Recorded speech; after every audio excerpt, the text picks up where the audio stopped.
na outra reunião, né? Ah, gente, essa reunião acabou comigo. Verdade.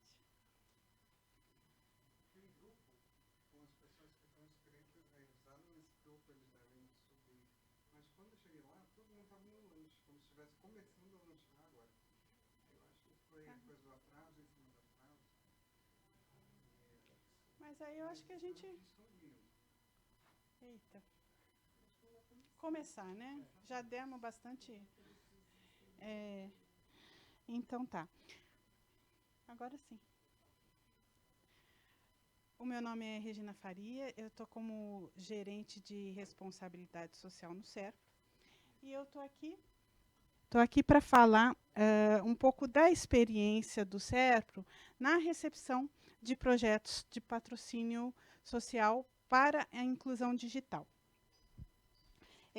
Para dar uma brechinha sobre o SERPRO é uma empresa de tecnologia, Serviço Federal de Processamento de Dados, e vem acompanhando a tecnologia. O SERPRO tem 60 anos, então vem acompanhando a tecnologia desde que era dado, evoluiu para informação, depois inteligência, sempre com muita inventividade, né? Continua inovando, sempre em serviços para o Estado. O SERPRO é responsável, por exemplo, pela carteira digital de trânsito, por 90%, né, dos serviços estruturantes do Estado.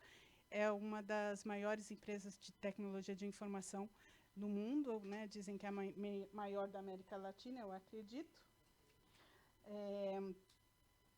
Então, é isso. Essa palestra ela tem esse objetivo de falar, então, dessa nossa experiência com a recepção de projetos desses dois editais. O Agora 3T, Tecnologia para Pessoas Trans e Travestis, que a gente lançou em 28 de junho de 2023, no dia do orgulho LGBTQIAPN+. E o Agora 2M, Tecnologia para Mulheres Minorizadas, ou Minorizadas, alguns militantes falam, né, que é uma licença poética, porque toda mulher faz parte de um grupo minorizado, mas aqui esse edital vai ainda pegar as mulheres que têm outro marcador social, além da condição de gênero feminino, né? Foi lançado no dia na Marcha das Vadias, e a gente, por esses dois editais... Eu gosto do evento da Marcha das Vadias e acabo sempre confundindo. Marcha das Margaridas. E esses dois editais, no total, eles chegaram a receber quase 200 projetos, né? E aí a gente vai falar um pouco do feedback, do que a gente vê nesses projetos que vai e que falta. Bem, a primeira coisa que caracteriza essa nossa iniciativa, desse tipo de iniciativa para a seleção de projetos sociais, é buscar a sociedade civil, buscar as ONGs, buscar as OSCs, né? Então, todo o sentido aqui da nossa seleção é conseguir fazer um encontro positivo entre esses dois tipos de entidade. A ONG, a organização, normalmente tem um conhecimento muito profundo da causa, mas está sempre no perrengue por causa dos recursos. A empresa tem recursos, né? Ela é feita para isso, a orientação da empresa é para isso, mas não tem um conhecimento tão aprofundado da causa, ou às vezes até tem, mas não tem um corpo de pessoas disponíveis para esse engajamento nessa causa. Então, é dessa contrapartida que se fazem os patrocínios, mas, obviamente, se reúnem aqui no sentido do propósito, né? Tem que ter uma causa social que interesse para a ONG, que interesse, no caso aqui, a ONG, a OSC que a gente está chamando de proponente, que interesse para a patrocinadora. Mas uma coisa que interessa profundamente a patrocinadora, além dessa realização da causa social, que ela seja efetiva, é que ela também tenha a possibilidade de agregar valor à sua imagem e até à sua identidade. O SERPRO, por exemplo, é uma empresa que tem uma identidade já ligada à inclusão social, né? Tem toda uma trajetória. Então, isso tem muito valor para a gente. Agora, isso não é novo, né? Isso está aí há muitos anos. O que tem de novo hoje em dia é a questão do ESG. Então, acho que toda ONG, toda OSC que procura recursos tem que dar uma olhada nesse assunto, porque é uma porta aberta para muitas organizações que é o ESG? É o ecoambiental, social e governança entrando na estrutura da empresa. Porque o projeto social sempre existiu, mas antes era o quê? Um grupo de empregados engajados, que às vezes tinha simpatia de um presidente, de uma presidente, e levava isso em frente. Agora, o que a gente tem são essas iniciativas como um processo da empresa. Então, ela faz parte do processo estratégico, tem metas a alcançar. O que acontece? Para as ONGs é muito legal, porque vai ter mais recursos no mercado. O mercado aqui eu digo tanto de empresas privadas quanto de empresas estatais, e também vai ter periodicidade, porque entrou naquela lógica de empresa. Todo ano tem, todo ano se reúne, faz um programa, destina a verba. Só que o que tem em contrapartida?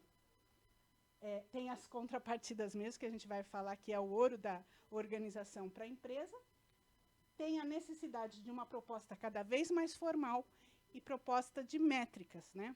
Porque o que se sabe é que muitas organizações fazem os projetos, mas muitas vezes de maneira intuitiva, sem se debruçar nas bases mesmo do que constitui um projeto, né?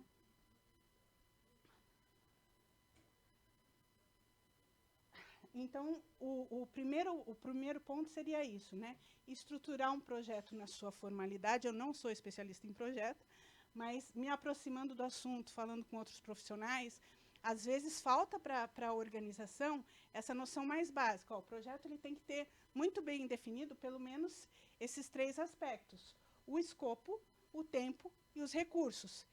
E é bom você sempre ir mexendo em um e ajustando o outro. Então, o escopo, né? O que você vai fazer, para quem você vai fazer, como você vai fazer, quanto, quer dizer, você vai dar uma formação super aprofundada para poucas pessoas, para formadores? Não, você vai fazer uma formação bem geral, mas para muitas pessoas, numa região longínqua, enfim. Esse desenho do que você vai fazer é um dos pontos importantes. O segundo ponto importante, tempo, né? Desde o planejamento, quanto que vai durar esse projeto? Colocar isso no papel ponto por ponto. Recursos, também ser minuciosa. Pessoas, infraestrutura, transporte, vai ter lanchinho, vai ser isso. Não bota ali no bit para você chegar o mais profundo possível nesse desenho. Teve essa palestra dos colegas ali da área de reciclagem, né, que estavam falando assim, bom, a gente fez um projeto aqui, mas precisa de crítica, precisa falar com quem está de fora e vai receber o projeto.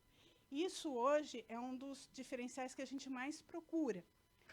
Então, essa ONG que está fazendo essa ação social, esse projeto, como que ela chegou nessa necessidade de ter uma intervenção para fazer um projeto social? É uma coisa da cabeça das pessoas? Elas vivem essa situação? Elas conhecem isso a partir de um estudo? Elas viram uma reportagem? Todos os pontos de partida são válidos. Teve um projeto que rodou na empresa, não chegou a ser concluído, mas talvez um dia o seja, espero que seja, que era assim, a gente viu uma matéria que comoveu muitas pessoas, que era: pessoas que estão em lares sociais, quando fazem 18 anos, não tem como se manter. Então, bora fazer um projeto para dar ou empregabilidade ou geração de recursos para essas pessoas, né? Então, o modo em que se chega à informação não é tão importante quanto a descrição desse caminho, contar a historinha mesmo, né? E aí, em marketing, a gente tem muito esse uso da dor entre aspas, né? Entre aspas.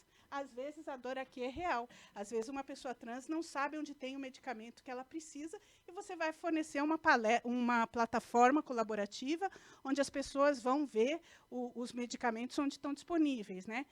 Então, localizar essa dor e descrever isso no projeto é uma coisa importante. Como a plateia aqui aumentou, eu só vou dar uma retomada do escopo aqui da palestra em si. Eu estou entendendo que vocês são pessoas de ONGs e a gente aqui está falando o que o CERP, nessa experiência, teve de retorno, o que espera, né? Todo mundo aqui é de ONG? Não? Não, mas tem interesse no assunto. Então, tá. Então, é isso. Descobrir né, qual que é essa dor, fazer o recorte, explicar para a pessoa que vai te patrocinar, que vai te dar o recurso para fazer esse projeto, né? Qual que é a relevância disso? Ter um lé com um cré, eu brinco, né? Não adianta descrever bem o problema, mas aí você vem com a solução e a solução, a solução não vai resolver aquilo em sua totalidade, mas tem que ter uma coerência ali, né? Quanto você vai resolver? Qual é a tua pretensão? Porque, de repente, você pode querer levar letramento digital muito básico, fazer as pessoas de uma região, de um extremo do país, saber pegar o celular e usar o recurso para ter um pouco mais de cidadania. Ok. Ou você vai investir fundo para fazer multiplicadores daquele saber. Ou, enfim, né? Tudo isso vai sendo válido. A questão da inovação. 70%, 80% dos projetos vai fazer inclusão digital, vai falar, vamos fazer um curso, vamos fazer uma formação para essas pessoas. Aí você vai, por exemplo, para a formação letramento digital de pessoas idosas, que hoje é um problema que está assim, e isso até é transversal em classes sociais. A pessoa pode ser rica ou menos, as pessoas velhas vão para o plano de saúde, tem que tirar carteirinha no celular. A pessoa não sabe ler um QR Code, como é que vai ser isso, né? Então, de repente, você fala assim, vamos propor, então, formação para essas pessoas. No que você vai propor essa formação, você percebe que não tem professorado especializado em número compatível em relação ao professorado do país. Então, será que não era, em vez de oferecer o letramento, oferecer a formação de multiplicadores, de professores, ou até incentivar o desenvolvimento de uma pedagogia, porque ensinar uma pessoa adulta é muito diferente de ensinar uma criança, né? Então, é essa inovação que faz falta perceber. Às vezes vem, mas talvez pudesse ser ainda mais explorada, né? De novo, aqui o corporativez que a empresa vai exigir das ONGs, né, cada vez mais. Qual que é o resultado que você espera? Você já desenhou, já localizou a dor, já sabe que solução você vai dar? O que você quer? Você quer formar 200 pessoas?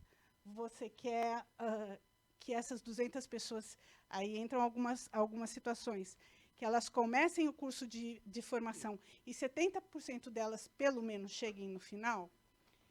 Também tem uma calma aqui quando vai falar de resultados. A gente pode medir empenho e desempenho. Empenho é o resultado, ou seja, eu vou formar 200 pessoas. Agora, desempenho assim, qual que é o impacto que isso vai dar? Essas pessoas vão entrar no mercado? Quantas entraram no mercado? Ou então menos até. Quantas eu medi antes e medi depois o nível de conhecimento? Quantas realmente conseguiram se formar? Né? De fato, estão com esse conhecimento um pouquinho assimilado para uso realmente, né? E nessa parte do impacto, tem uma questão interessante que tem o subjetivo e o impacto não, da métrica, né? Tem a objetiva, número, e a subjetiva. Eu nunca esqueço que uma vez eu conversei com uma profissional da ONU Mulheres e ela falava, a minha métrica é fazer com que uma moça entre aqui falando, vou fazer isso aqui, uma tecnologia não é a minha. Ou então, poderia até ser a minha, mas eu não gosto, só que ela nunca fez nada. E quando ela faz aquela atividade, no final eu entrevisto ela fala assim, pô, legal pra caramba você fazer um código ali, o negócio funciona, é meio mais... Então, a mudança da mentalidade era métrica, e é uma métrica muito importante, porque mulher não entra na tecnologia muito por isso, né? Então, também, ousadia e criatividade aqui está valendo. Hoje em dia, a gente começa a pedir, poucas ONGs estão sabendo, mas, assim, você vai fazer essa formação. E se não tiver um número de pessoas para a formação, o que vai fazer? Vai abrir uma nova formação? Vai fazer uma nova chamada? Opa, então eu preciso reservar um dinheirinho para uma possível nova chamada, porque quando você fecha o teu orçamento, é com tudo. Você não pode chegar depois para o patrocinador e falar assim, me ajuda a divulgar, até você pode chegar, mas faltou o dinheiro para essa segunda. Não tem, esses aditivos são muito difíceis, né? Então, é importante prever o que pode dar errado, e várias coisas podem dar errado, e se preparar para prover essa mitigação, a solução desses problemas. Cronograma adequado. Bom, o que vai ser feito? Primeiro, e muito no BIT aqui, primeiro a gente vai chamar os profissionais, depois a gente vai fazer o orçamento, o local que vai ser, como que vai ser, precisa ver se vai ter sala, se vai ser alugada, se alguém vai emprestar, etc. E tal. Então, vai no BIT, vai no pequenininho, normalmente o projeto vai te pedir o macro, mas se você sabe o pequenininho, você tem uma projeção do macro muito mais próxima. Então, é mais fácil você não ter problemas depois.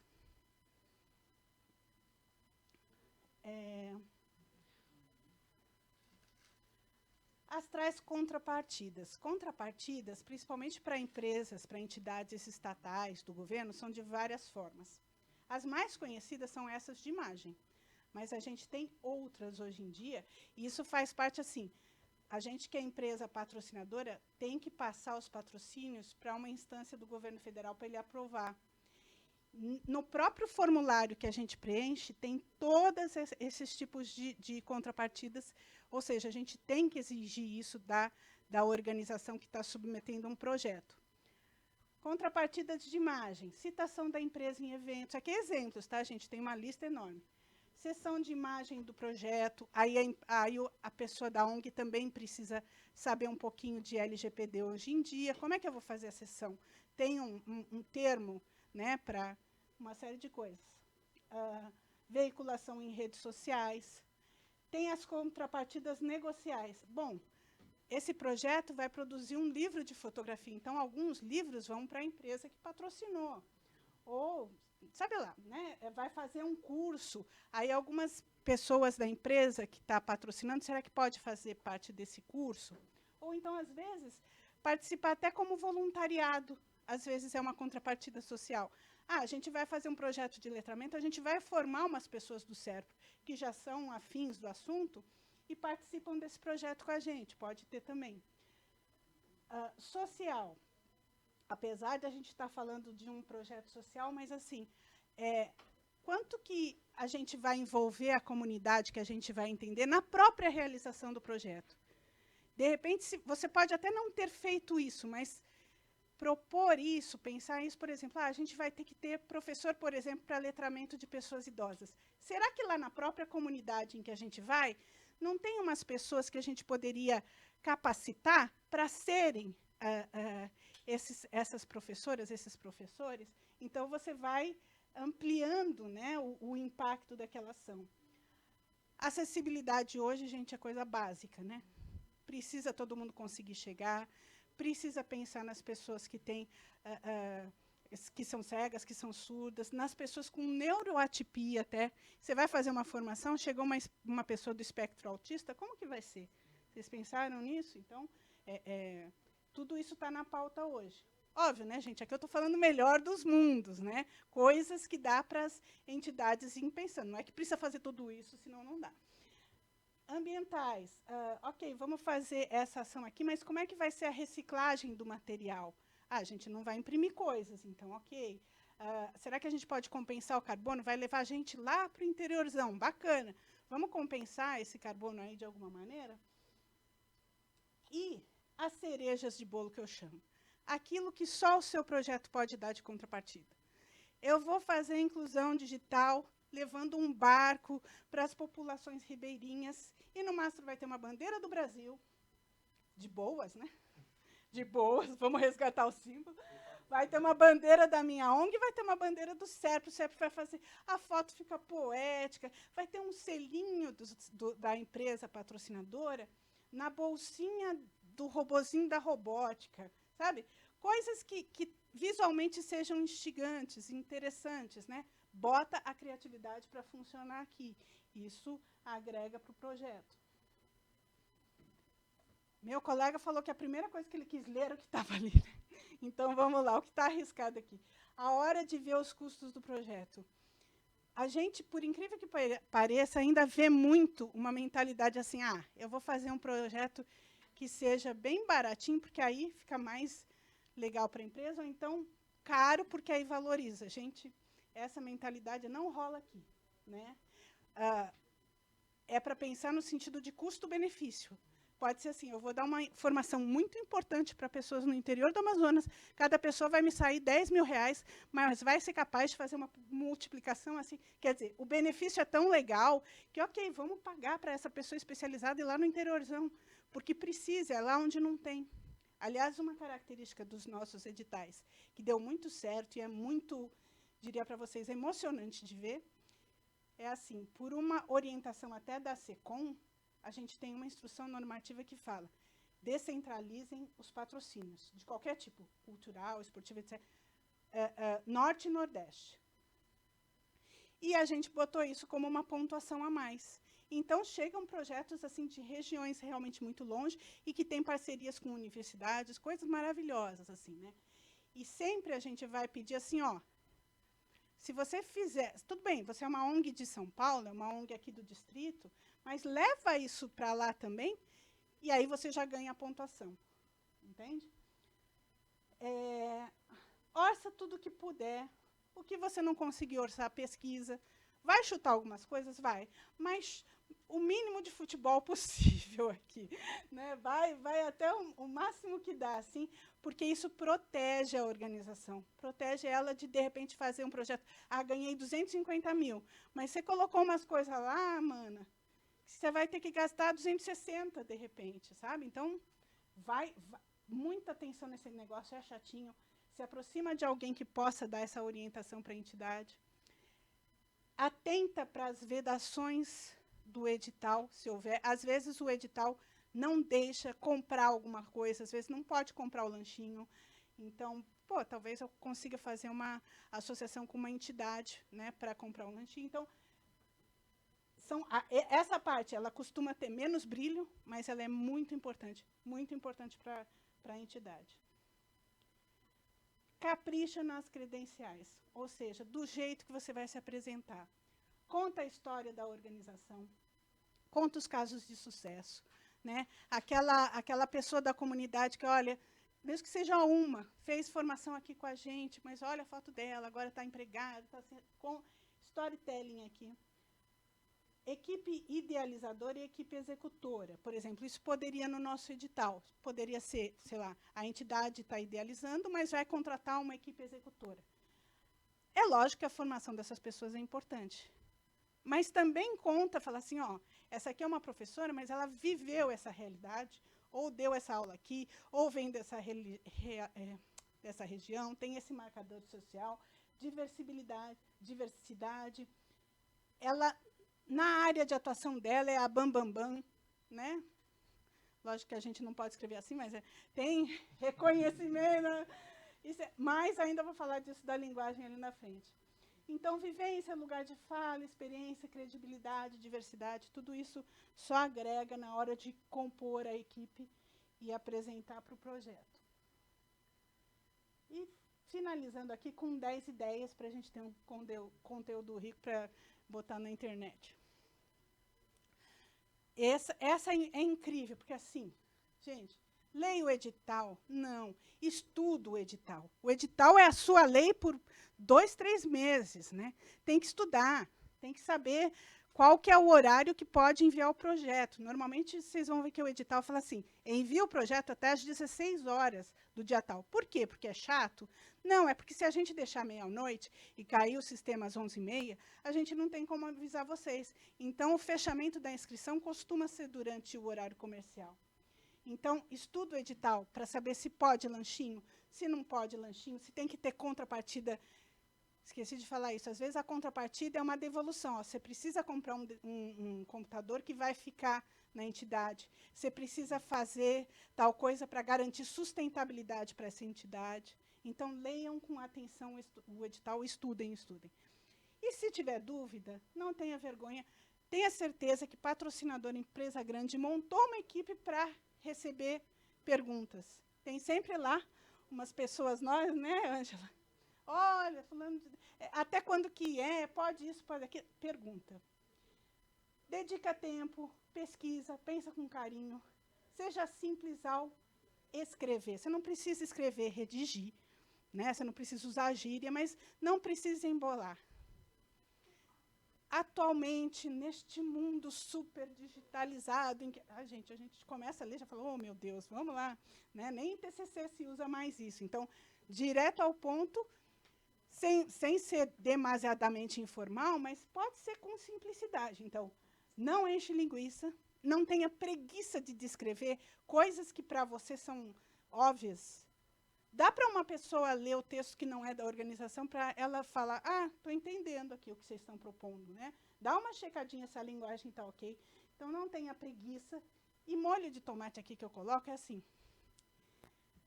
Fazer molho de tomate é botar, não é, Ângela? Você bota lá uns bons tomates e tem um tempo certo. Não pode nem deixar muito tempo, nem pouco, mas tem que ser o suficiente para reduzir. Então, começa a fazer o projeto logo, antes que você não tem todas as informações, mas já começa a fazer o projeto. E vai apurando até que tenha uma cremosidade legal, até que todos esses pontos estejam mais ou menos contemplados. Né? Lembra do Enem, lembra do avião, lembra do teatro. Envia tudo uma semana antes. Bota ali no calendário, gente. Data de entrega é uma semana antes, porque no nosso último edital, 25% caiu porque chegou depois das 16 horas. Projetos bacanas, projetos bonitos. Não deixa para a última hora, não deixa para a última hora. Cuida da apresentação da sua ONG nas redes. Muito provavelmente, as pessoas avaliadoras vão dar uma olhadinha ali. Mas será que essa... Às vezes, você não descreveu tão legal a credencial da sua ONG, mas tem uma página bonita, tem ali tudo atualizado, isso, de repente, compensa, dependendo do tipo de avaliação que se pede. Né? Como que aparece no Google a ONG? Vai nessa. Então, aprende sobre projeto e sobre todas as áreas que os complementam. Divulgação, gente, vai ter que ter um plano de divulgação no início, para o lançamento do projeto, durante a manutenção e na finalização, para vocês ganharem a empresa patrocinadora. Então, comunicação precisa ter, área de riscos, vai juntando gente de várias áreas afeitas a projeto, e de projeto também, se tiver, para aumentar a possibilidade. Pesquisem oportunidades. Não ganho nada da Prozas, mas é uma plataforma que congrega, né, editais, vocês conhecem. Tem outra, tem Simbiose, tem outras plataformas. Entes de governo, empresas, hoje está cheio de edital. E dá uma olhada em quem ganhou edital.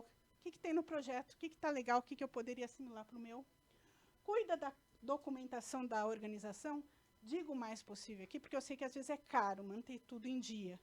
Mas, pelo menos, deixa na mão assim, para eu regularizar o CPF, se sair... CNPJ, né? Sei lá, em 20 dias eu consigo, porque eu pago não sei o quê.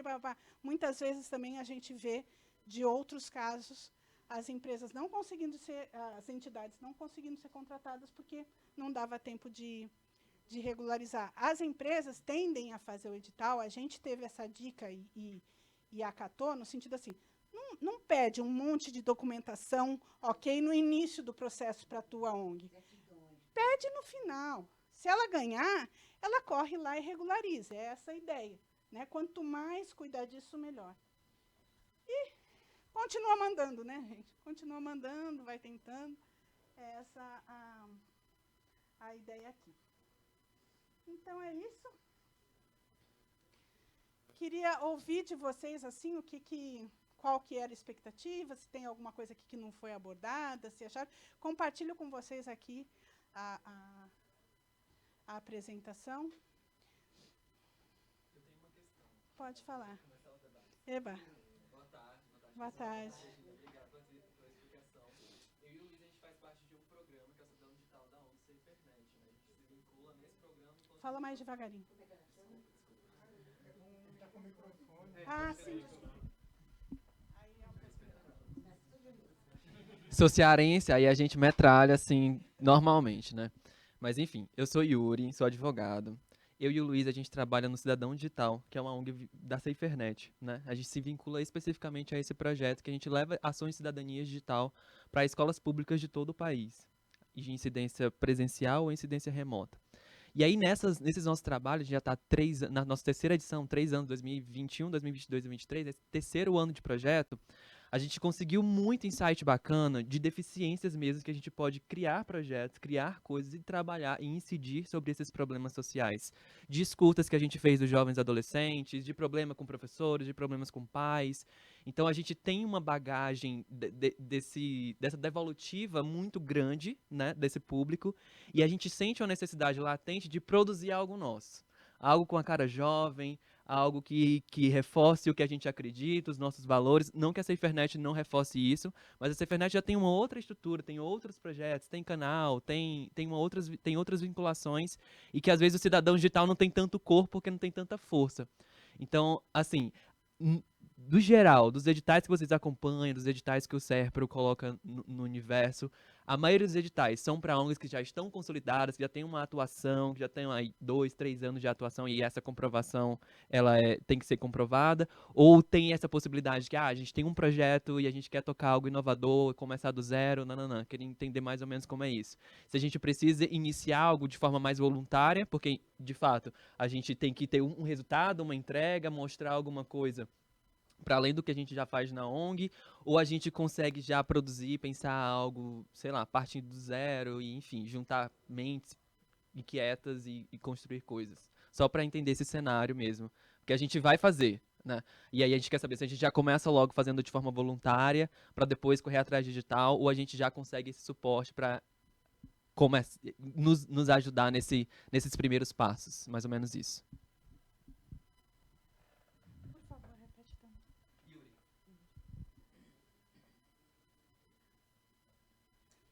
Yuri, olha só, a gente houve um debate interno sobre essa questão. Nosso edital, ambos os editais, têm a exigência de 2 anos de existência da entidade. Como é o nosso primeiro edital, a gente estava assim, né? Vamos fazer para trans e travestis, para mulheres. Como a gente conseguiu uma série de ganhos, essa a gente teve, digamos, a gente ficou numa postura um pouco mais ortodoxa, né? Que é assim, não, precisa ter 2 anos. Hoje eu vou internamente assim defender, a não ser que tenha alguma questão legal, empresa estatal, etc. e tal, que não haja essa restrição, porque eu não vejo muito sentido. Eu acho assim, a tendência é deixar de solicitar esse tipo de coisa. Eu acho que tem muitos editais disponíveis de empresas privadas, por exemplo, que não tem disso. Às vezes até você pode ter MEI, você pode apresentar o projeto com o CNPJ. Eu acho que está caminhando nesse caminho. Porém, como existem muitas empresas que ainda, né, a nossa empresa ela vai tentando se adequar, mas a velocidade não é tão rápida. Então, assim, se você tiver, eu sei que tem custo, tem um parar e fazer uma discussão que pode, né, nas junções dar um pouco. Se puder, regulariza o quanto antes uma associação, sabe? Mesmo que não, digamos, faz o estatuto e depois vai tirar o CNPJ, vai aos pouquinhos, mas quanto antes formalizar, se a ideia é captar recursos, eu acho que melhor. Mas fica ligado, porque, felizmente, a ideia é afrouxar nesse sentido. É isso aí.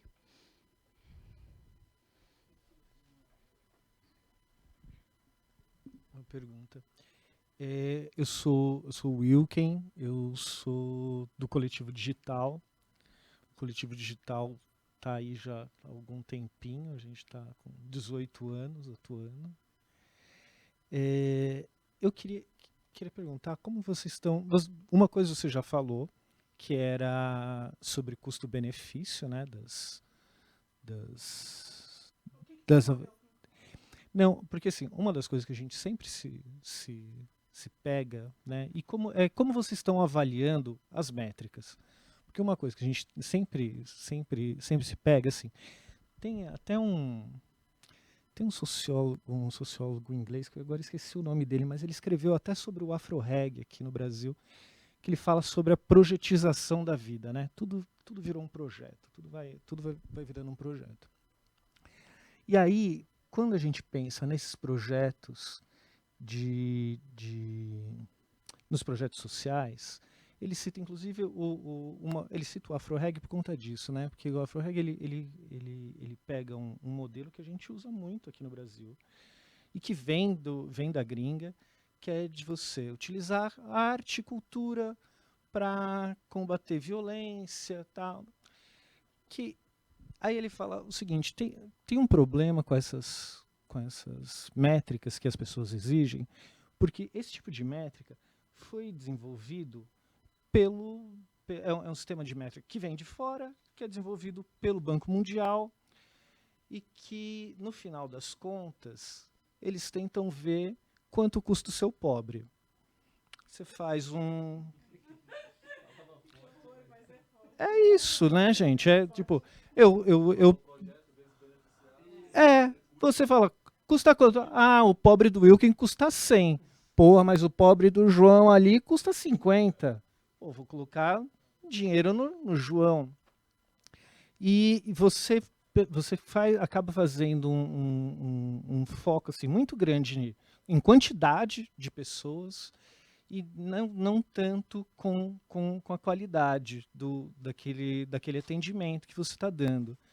Ao mesmo tempo que o terceiro setor, que não é bobo, cria mecanismos para passar e conseguir criar essas métricas. Eu queria saber como vocês estão vendo isso, porque assim, nesse caso específico de associar a cultura ao combate da violência, o que é uma coisa muito comum é você associar isso com educação formal. Aí eu vou lá, pego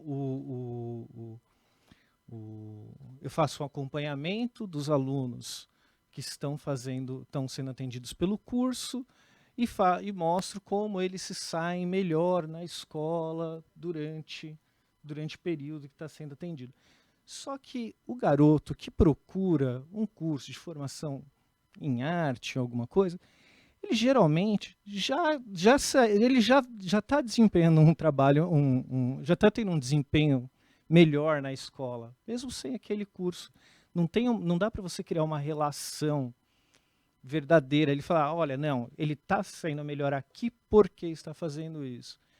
Então, às vezes a gente cria jogos de cena nessas relações. Eu queria saber um pouco como o SERPRO, quais são as métricas que o SERPRO está procurando quando ele apresenta quando a gente apresenta um projeto para o SERPRO, quais são as métricas que vocês estão buscando para a gente conseguir também pensar se é o que a gente está produzindo também, né?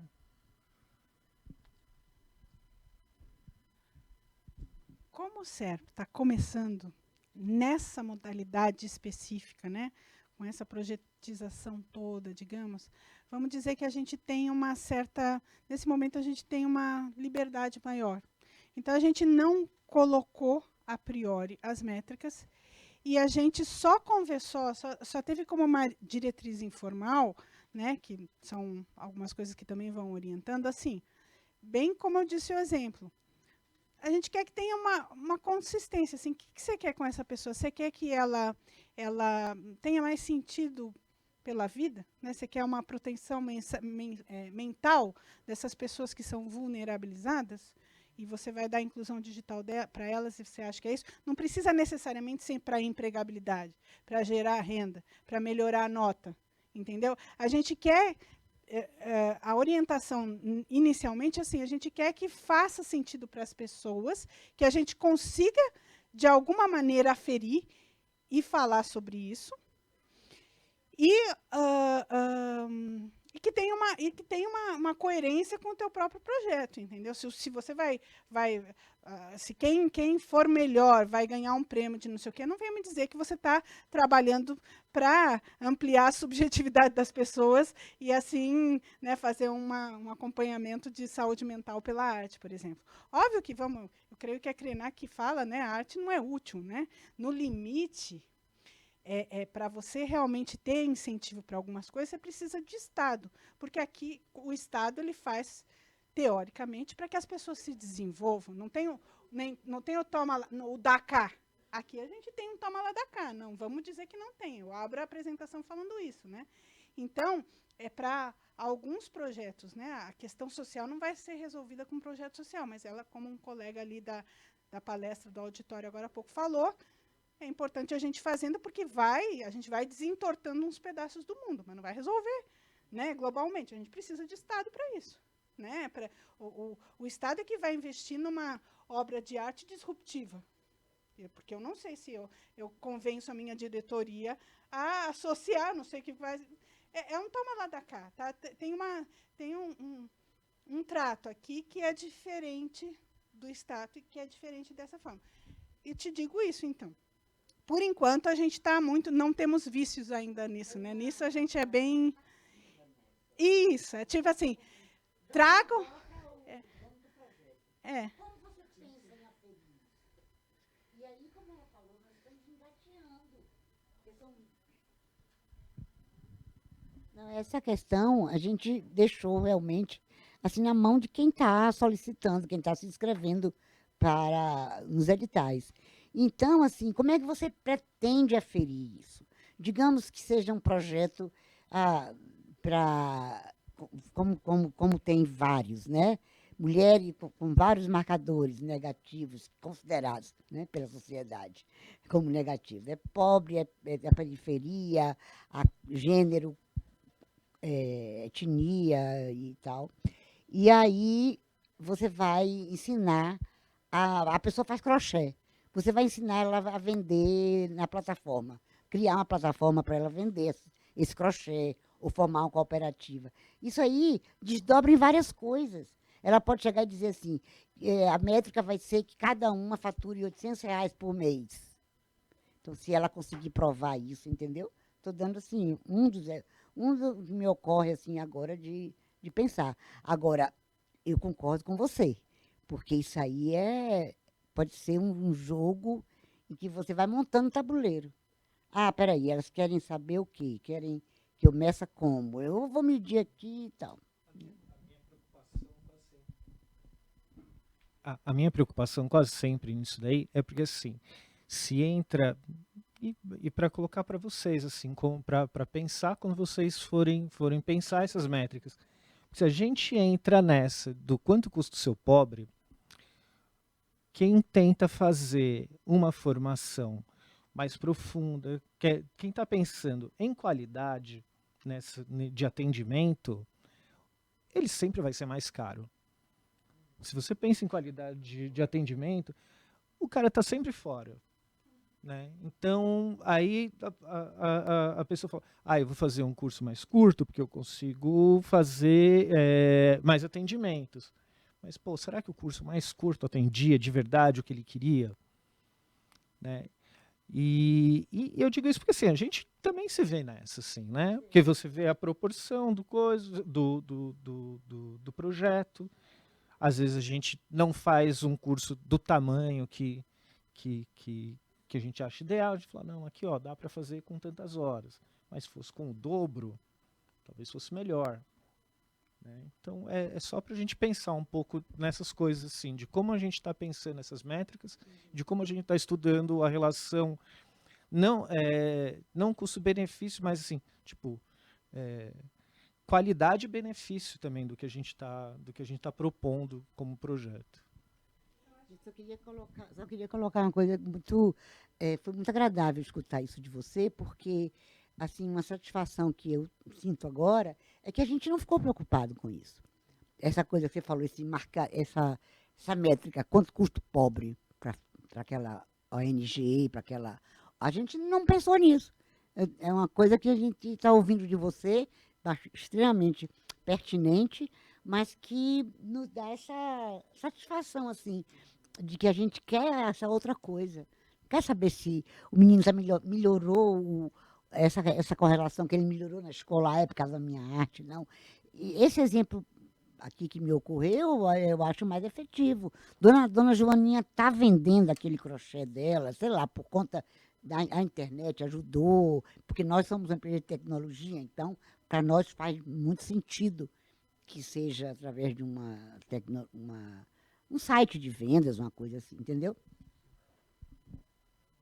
Eu achei muito positivo também se trazer essa discussão, porque uma das coisas que eventualmente se poderia pensar, sendo mais pragmática, é assim, ó, de repente, então, vamos definir essa diretriz. A gente quer projetos que tenham um custo baixo, mas uma grande efetividade. A gente quer, eu estou falando que isso pode ser insumo para a gente, empresa patrocinadora, pensar em outros projetos e até levar para os fóruns que eu participo, entendeu? Ou, de repente, não. A gente vai ter duas categorias, né? Categoria formação profunda e categoria disseminação massiva. De repente, pode ser isso, porque, por exemplo, em editais de cultura, a gente vê essa coisa assim, pô, vai sempre privilegiar o projeto mais bem apresentado, o artista que tem mais... Você nunca vai dar a chance para o cara que está começando, para aquela trupe que está fazendo agora. Então, na cultura, eu sei que já se faz isso. A gente tem o apoio, né, para quem é companhia de repertório, para manter aquela companhia que é tradicional e precisa existir. Tem apoio para o grande, que deveria ser menor. Né? E aí se vai fazendo uma questão. Eu achei excelente, eu te agradeço trazer essa discussão à baila.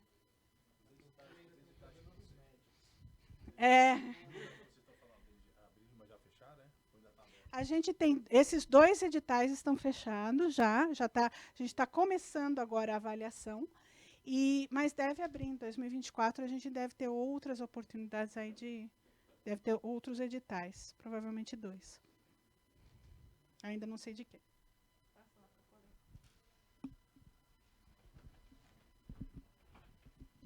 Obrigado. Boa tarde. Meu nome é Luiz, igual o Yuri já falou, né? A gente trabalha junto no Programa Cidadão Digital. Ele é coordenado pela SaferNet Brasil e apoiado pela Meta. E assim, a partir do momento que eu entrei nessa questão do terceiro setor, né, foi basicamente pelo Programa Cidadão Digital, eu comecei a ter um contato maior com ONGs e tudo mais. E a partir desses contatos, porque a gente faz muita parceria para fazer ações, né? Então a gente também procura muita galera do terceiro setor para trocar, para fazer ações conjuntas. E nessas procuras de fazer parcerias, questões assim, eu descobri algumas ONGs que são muito interessantes, assim, projetos maravilhosos, sabe?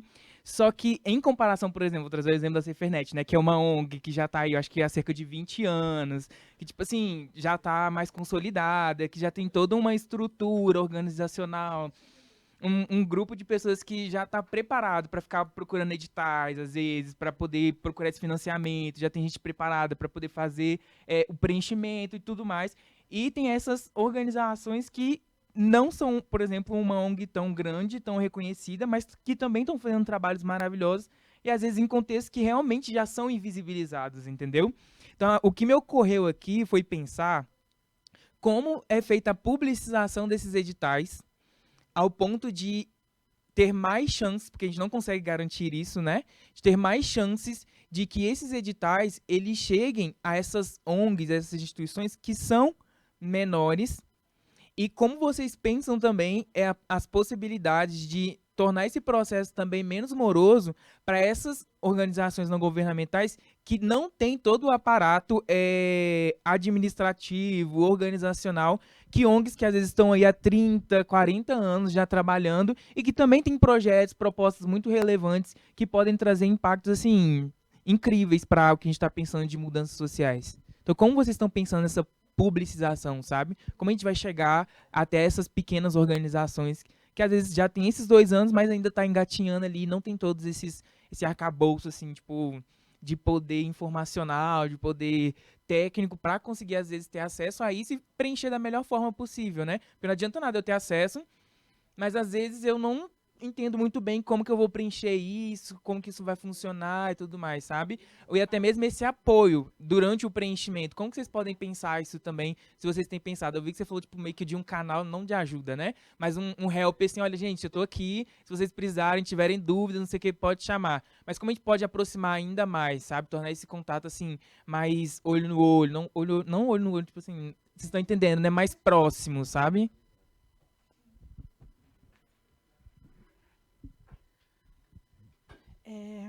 Olha, existiu, por exemplo, recentemente, a gente que é de empresa estatal, de quando em quando tem uma reunião e a gente vai para uma localidade. A gente tem que aprovar os projetos umas das outras, né? E então, antigamente isso era só uma reunião e começou a ser assim, vamos começar a viajar para ver os projetos em loco, ver o que as pessoas estão. Então, toda essa comitiva vai e começa a ver, e é legal porque a gente começa a ter esse contato.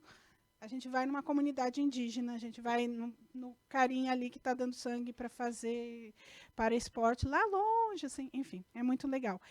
Por conta disso, recentemente foi firmado um edital de patrocínio cultural no norte só, de 4 estatais. Entrou a Caixa, entrou o banco, a gente não pode entrar porque a gente não pode usar a Rouanet por algumas especificidades do SER, porque é do Ministério da Fazenda, aí tem um recolhimento direto, a gente, por enquanto, não pode usar a Rouanet. Rouanet ou Rouanet? Rouanet. Então, mas eu achei muito interessante que eles vão levar esse dinheiro para o norte, só que a primeira coisa que eles vão fazer é oficinas locais, para que as pessoas de lá consigam dar conta de todo esse negócio. Então, vem aqui com a sua ideia, a gente tem aqui os computadores, tem o cara que entende projeto, me fala qual que é o... Então, eu acho que esse é um instrumento que deve levar. O SERPRO não tem toda essa possibilidade, mas eu prevejo assim, coisas que passam pela nossa cabeça. Essa fase de descobrir a dor, né, descobrir a causa, talvez a gente faça uma ação mais positiva, assim, de ir fazer mesmo a pesquisa. Olha, vamos trabalhar com essa causa, e aí que organização que pode atender essa dor aqui, né? Talvez a gente faça isso. Então, a gente está pensando nesses 2 aspectos. Como é que a gente pode, numa dimensão menor, e descobrir qual que é a causa, qual que é a dor social, e também ajudar as pessoas a fazer isso, porque não me importa que você faça isso, não pode colar, entende? A questão não é colar, a questão é a gente conseguir entender qual que é o projeto. Agora, você tocou num ponto assim, a questão da formalização, né? Para a gente que é empresa estatal, fica um pouco, a gente tem tem muita norma, né? Eu lembro que quando eu fui prestar concurso público, assim, cidadão e cidadã, Alexei vai me ajudar isso, eu não falar besteira. Você pode fazer tudo que a lei não te proíbe, mas quando você está no serviço público, você só pode fazer o que a lei manda, né? O que a lei fala para você, com certos espaços lá de discricionariedade, mas é outra lógica. Então, para a gente começar a falar em SG, fazer mais do que a lei, isso sempre tem para a gente conseguir fazer isso em estatal é difícil. Depois que você abre, tudo bem. Virou a norma, está legal. Então, assim, eu não sei, conforme você me falava, eu falei, será que não tem um jeito de as entidades fazerem cooperativas? Né? Não sei se existe já isso, mas se juntarem em coletivos maiores, deve ter algum tipo de iniciativa desse jeito. Mas talvez isso seja um projeto social interessante, inclusive, né? Um projeto que ajude as outras ONGs.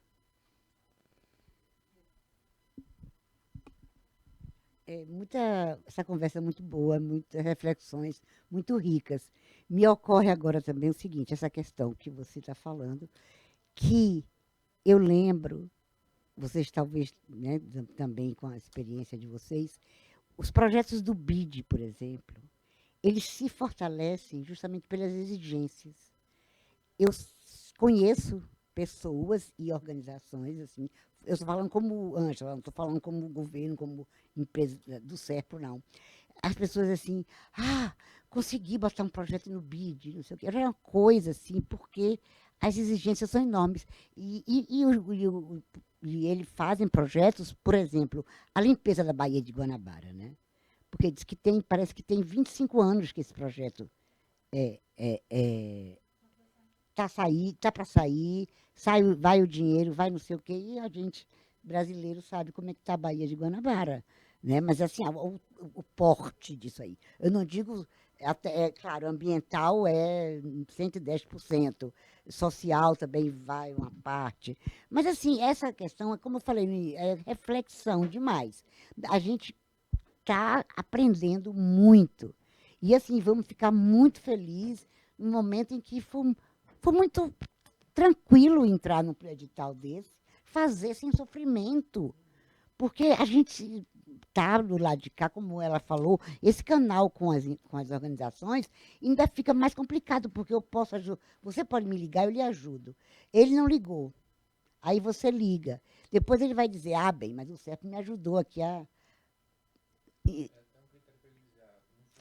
Não fui porque, pô, eu não consegui falar com o CEPRO, você falou, aí vai na justiça, entra e tal. Então, a gente, e assim, agora, vai ser muito bom quando essa coisa for assim, tranquila. Não, não é esse, né, é que a gente chama, bicho-papão, que é um bicho-papão é preencher um projeto.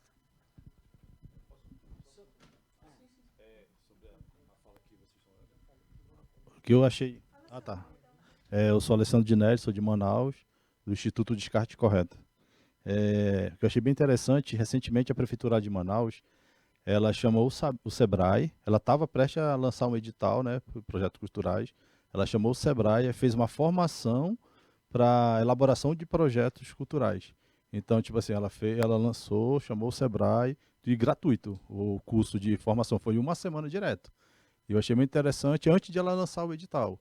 Então ela preparou, chamou várias organizações, até artistas, tudinho, e fez o Sebrae promover esse curso de elaboração de projetos culturais, entendeu? Então isso aí eu acho que foi muito interessante, uma forma também de dar informação e capacitar, né? De repente e democratizar, entendeu?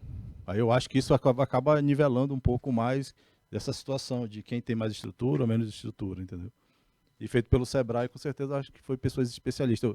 E a coordenadora do Instituto Descarte Correto, a coordenadora executiva, ela participou e ela gostou muito, entendeu? E aí depois a Prefeitura de Manaus foi lá e abriu o edital.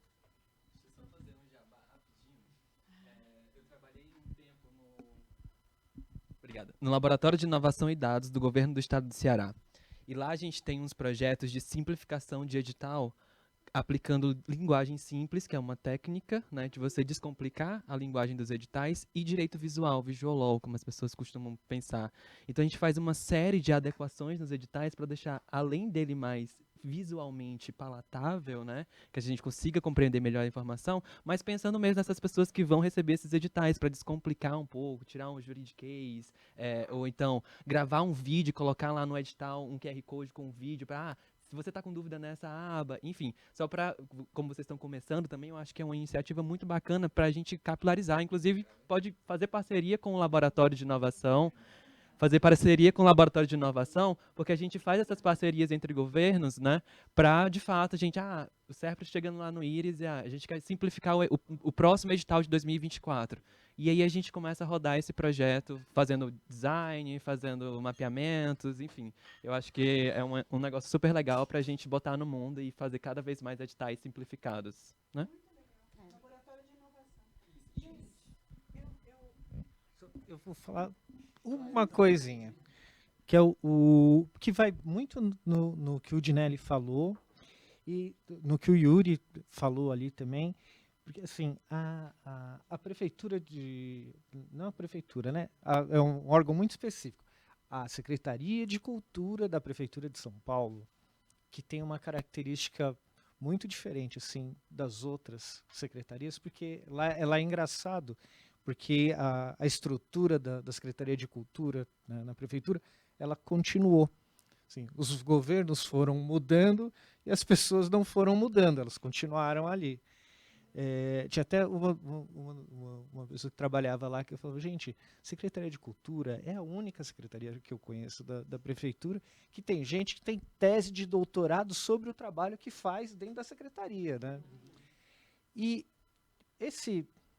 não sei, a gente nem sabe explicar muito, assim, porque que nunca não mudou, assim, tipo, a equipe que estava em 2000 na gestão de 2001 a 2004, que é quando eu participei da prefeitura lá, era a mesma até o ano passado, assim. E o que eles fizeram lá? Eles fizeram uma coisa que pega muito para as organizações, principalmente grupos e coletivos menores, que é simplificação da prestação de contas. E não é não ter prestação de contas, é só uma simplificação mesmo. É falar, tipo, a gente vai fazer o seguinte, você tem o seu orçamento, você tinha R$1.000 para gastar, quanto você gastou, quanto você gastou e a nota fiscal. Depois eles mudaram e acho que agora você só coloca a listagem de quanto foi gasto e apresenta o produto que você acordou no edital. Eles tiveram um processo grande de simplificação e todo edital que a Secretaria de Cultura lança, eles fazem tipo oficinas por edital. Então, lançou o edital 3T, eles fazem, aí lógico, né, eles estão na cidade, eles fazem nas casas de cultura, eles fazem presencial. Mas, no caso do SERPRO, pode ser conversas, tipo online, fazer uma transmissão, explicando como está funcionando o edital, o que se espera, o que não pode, principalmente. Então, isso já é uma coisa que já dá um suporte muito bacana para quem vai apresentar a proposta. Bom, então, acho que a gente encerra aqui. A gente pode continuar conversando, mas encerramos formalmente. Eu agradeço muito, eu saio muito enriquecida aqui do diálogo. Muito obrigada para vocês.